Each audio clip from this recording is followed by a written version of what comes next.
Dios te bendiga. Gracias por conectarte con nuestra escuela bíblica. En breve iniciamos. Prepara tu corazón y recibe lo que Dios tiene para ti. El Señor les bendiga. Les doy la bienvenida a una entrega más de nuestra escuela bíblica virtual. Mi nombre es Helen de Collins y estaremos en el día de hoy aprendiendo juntos sobre la palabra de Dios. Antes de iniciar, vamos a orar. Amén. Amante Padre y Dios, muchas gracias por una oportunidad más que tú nos das de poder estudiar tu palabra. Te pido, Señor, que tú nos ayudes a entenderla, ponerla por obra, a ser obedientes a la misma, Señor, de forma que vayamos creciendo y que cada día tú te veas más en nuestro carácter, te veas más en nuestras acciones. Señor, esto te lo pido en el nombre de Jesús. Amén. Amén. Bien, el título para hoy: Jesús, ministro y ofrenda por nuestros pecados. La verdad central para hoy es: el ministerio sacrificial de Jesús enfatiza que por su muerte expiatoria en la cruz, las personas llegan a ser salvas y capacitadas para servir al Dios vivo. Antes de iniciar la lectura, que les motivo a que lo lean, los capítulos 8, el 8, el 9 y el capítulo 10 de la carta a los Hebreos, el capítulo 10 hasta el verso 18. Voy a hacer algo de historia, pero de verdad les motivo a que, aunque vamos a ver algunas partes de este texto, pero les motivo a que para que la enseñanza se afirme un poco más, que en sus casas ustedes completen la lectura y lean estos 3 capítulos de Hebreos. Amén. Bien, vamos entonces a hacer un poco de historia para que podamos adentrarnos más en la enseñanza. Amén. Una breve reseña del sistema de los sacrificios del Antiguo Testamento. En la legislación dada por Dios en el Antiguo Testamento se designaron distintas clases de sacrificios. El término hebreo para nombrar todos los sacrificios en general fue corbán. Sin embargo, la ley ritual distinguió 2 clases de sacrificios: los cruentos, que incluyen derramamiento de sangre, y los incruentos y ofrendas, que no incluyen la muerte de un animal. Entre la primera clasificación, es decir, entre los cruentos, están los siguientes. El holocausto es uno. Es el sacrificio más citado en el Antiguo Testamento, siempre ocupó el primer lugar, ¿verdad?, en el culto del pueblo de Israel. En este caso, el sacrificio era totalmente quemado, excepto la sangre, y era usado en los sacrificios diarios, en las grandes fiestas, en los ayunos y cuando había un tipo de lamentación por parte del pueblo. También estaban las ofrendas de paz. Parece ser un sacrificio más antiguo y se celebraba junto con un tipo de comida fraternal. Su propósito era expresar la paz en su sentido máximo, comunión con Dios y comunión, ¿verdad?, con los unos con los otros. También tenemos la expiación, que este es el sacrificio propiciatorio por el pecado. Que cumplía la función más importante, que era la expiación de todos los pecados, tanto del sumo sacerdote como del pueblo en sí, y del que hemos hablado en varias ocasiones, diciendo que esto era el sumo sacerdote, que una vez al año podía entrar al lugar santísimo. Miren las clases anteriores para que se empapen más al respecto. Y los incruentos, los sacrificios incruentos, que eran de 2 clases. Estaban las ofrendas vegetales, que este era el que se ofrecía, por ejemplo, en la fiesta de las primicias, que era cuando se traían granos y frutos, que se le ofrecía lo mejor de la cosecha al Señor. Y también estaba el incienso, que era el que se quemaba frente al velo del lugar santísimo, que el propósito, o sea, el simbolismo de esto era que las oraciones del pueblo subían así como subía el humo del incienso. Habiendo hecho, ¿verdad?, este pequeño relato histórico, vamos entonces ahora a pasar a leer en Hebreos 8 para que veamos específicamente Jesús, ministro del verdadero tabernáculo. Vamos a ver Hebreos 8, del 1 al 2. Voy a estar leyendo en Reina Valera 1960.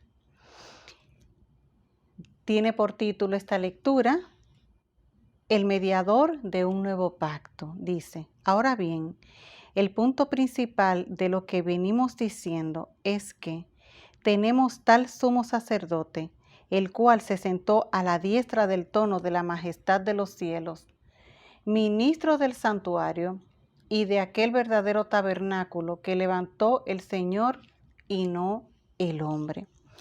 Cuando el autor habla de que utiliza el verbo venimos, indica no que ha llegado al punto culminante, o sea, lo que significa es eso, que ha llegado como al entendimiento de algo. Dice, en la frase tenemos tal sumo sacerdote, la palabra tal abarca todo lo que se ha dicho de Cristo desde el principio. Es decir, que aquí el escritor deja ver como que está explícito todo lo que se ha dicho sobre el sacerdocio de Cristo.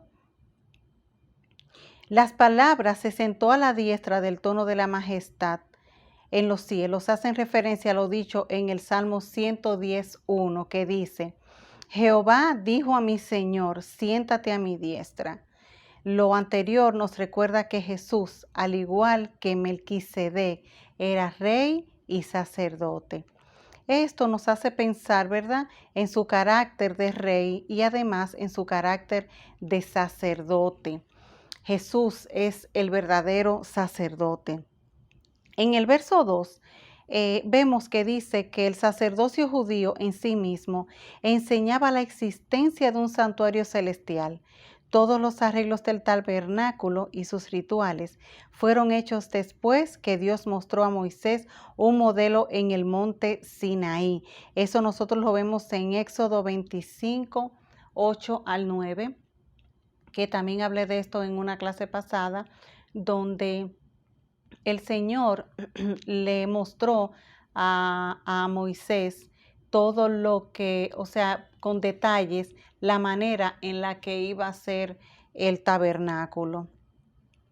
Los sacerdotes en el tabernáculo y a través del ritual ministraban en el lugar santo, que era imagen visible y bosquejo del lugar santo real en los cielos, elaborado por Dios y no por los hombres. En estos dos versículos nosotros podemos ver tres cosas, tres cualidades de la naturaleza de Jesús. La primera es que se sentó a la diestra de Dios. Se sentó como resultado de su exaltación, como lugar de fácil intercesión, como símbolos de su autoridad y como muestra de su confianza en el progreso de su reino. Un segundo punto es el ministro del santuario, donde hace expiación, donde se encuentra con Dios y donde entró de una vez y por todas. Y otra cualidad es, funciona en el verdadero tabernáculo, que es en el cielo, de una manera eterna, con una ofrenda suficiente y con un resultado único. El segundo punto que vamos a ver hoy es Jesús, el sacrificio perfecto y final. Para eso vamos a leer Hebreos 9, del 11 al 15 y después del 24 al 28. Hebreos 9 del 11 al 15, continúo leyendo en Reina Valera 1960.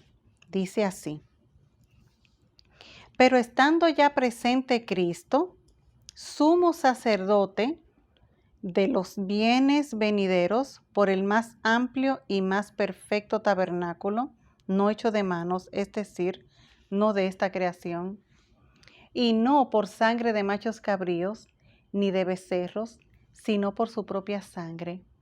Entró una vez para siempre en el lugar santísimo, habiendo obtenido eterna redención.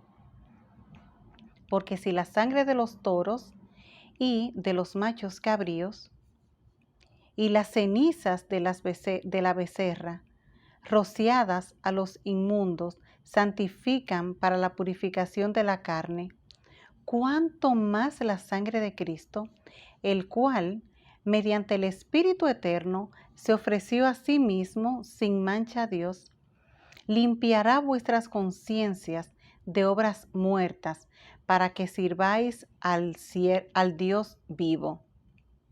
El 15 dice, así que, por eso es mediador de un nuevo pacto, para que interviniendo muerte para la remisión de las transgresiones que había bajo el primer pacto, los llamados reciban la promesa de la herencia eterna. En primer punto, el verso 15, del 11 al 15 dice, ¿verdad? Cristo entró al verdadero lugar santísimo, llevando como ofrenda su propia sangre. El sumo sacerdote es al mismo tiempo el sacrificio. Bajo el antiguo pacto, la víctima debía ser sin mancha, pero el sumo sacerdote no era uno sin culpa. Recordemos que el sumo sacerdote, cuando entraba allí, tenía que ofrecer ofrenda, ¿verdad?, por sus pecados y por los pecados del pueblo. No así con Cristo. En contraste, en el sacrificio de Cristo, el sumo sacerdote es santo, sin pecado, sin mancha, separado de los pecadores.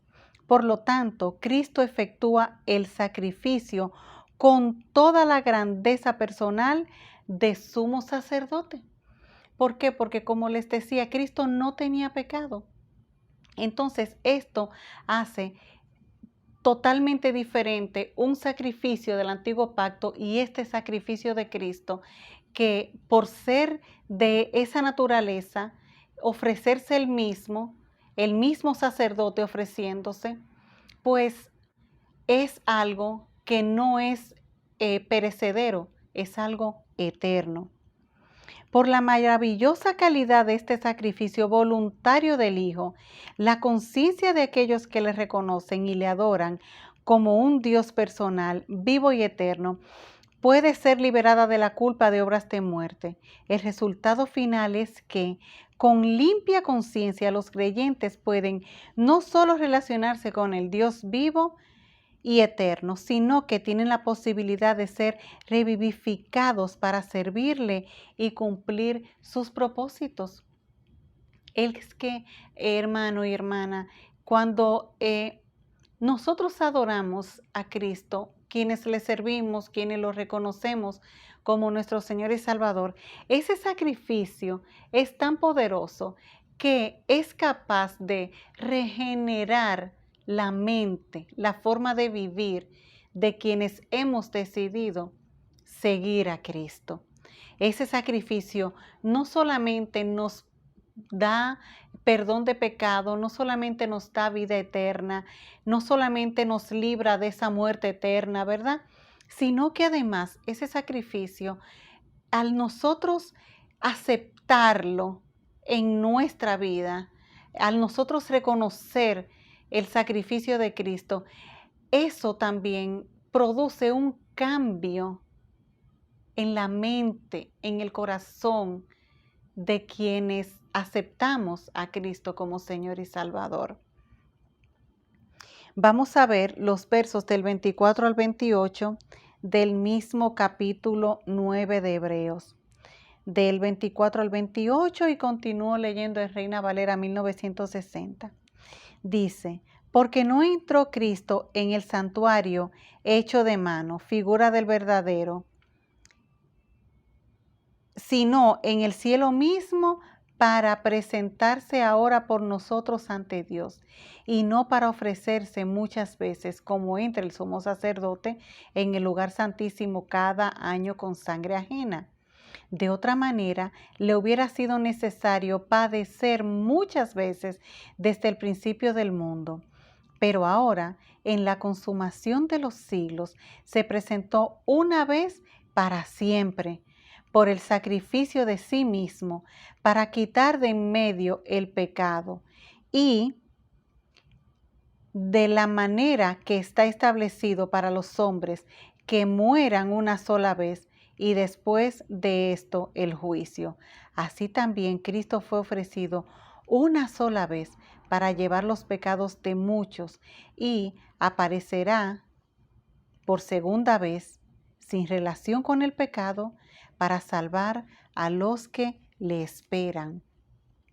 Es decir, Cristo como sumo sacerdote de su pueblo está en la presencia de Dios y es aceptable ante Dios porque es santo y sin mancha. Además, aparece delante de Dios no solo por él mismo a favor, sino también a favor de otros, es decir, de los pecadores.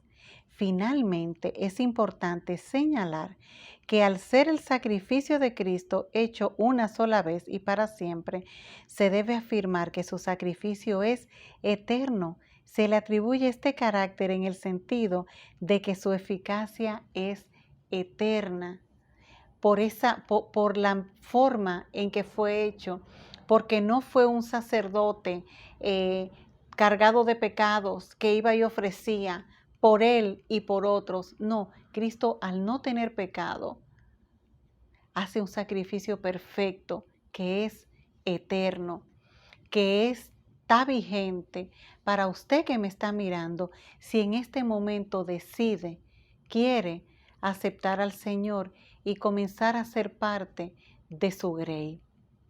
Una sangre que Él derramó en la cruz del Calvario y que todavía está vigente. ¿Por qué? Por estas características que hemos visto en este estudio. Porque al Él no tener pecado, el sacrificio fue perfecto y el mismo sacerdote fue el que se ofreció. Amén. Vamos a orar. Señor, muchísimas gracias. Gracias porque tú eres el sacerdote perfecto. Gracias, Señor, porque eres ministro y ofrenda por nuestros pecados. Gracias porque te ofreciste sin nadie pedírtelo, sino que tú mismo decidiste y lo hiciste, Señor, y tu sangre la derramaste hasta la última gota por amor a la humanidad, por amor a mí, por amor a muchos, por amor a todos. Y como dice tu palabra, tú no quieres que ninguno se pierda, sino que todos procedan al arrepentimiento. Y ahora es mi oración que cada persona que me está mirando, si todavía no se ha decidido por ti, Señor, que en esta hora tome la decisión y te acepte a ti como Señor y Salvador y vea ese sacrificio que tú hiciste y que el pensar, el reconocer, el vivir esto, regenere la mente, el corazón, Señor, de cada uno de nosotros, Padre, de manera que nosotros cada día de nuestras vidas, en todo nuestro accionar, te mostremos a ti, Señor.